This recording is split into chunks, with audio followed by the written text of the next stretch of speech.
বলে যাচ্ছে।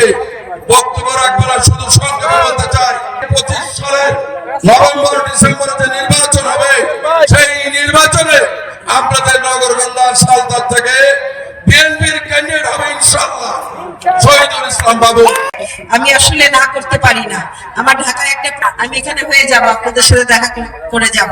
কাউকে রাজনীতির কারণে হামলা করেছি, মামলা করেছি, নিপীড়ন দিয়েছি, এই রেকর্ড আমাদের কোনোদিন নাই। আমার বাপ-দাদারও ছিল না।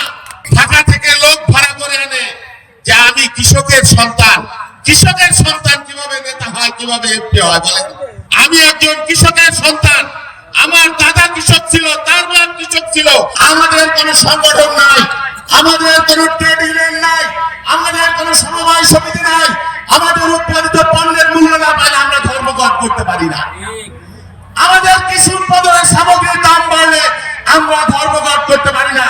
এখনো খবরের কাগজে দেখলাম যে শীতকালীন সবজি, ফুলকপি, নানান ধরনের সবজি, লাউ মানুষ কেটে কেটে গরুকে খাওয়াচ্ছে, ফসলের সারের জন্য কেটে রাখছে, বিক্রি করতে পারে না। 3 টাকা 2 টাকা দাম। বাংলাদেশের কৃষক কোনো এক বছর যদি অতিবৃষ্টির কারণে, অনাবৃষ্টির কারণে, প্রাকৃতিক কারণে বা বীজের কারণে ফসল নষ্ট হয়ে যায়, তাহলে আমরা যেমন জীবন বীমা করি, কৃষি বীমার ব্যবস্থা আমরা করব।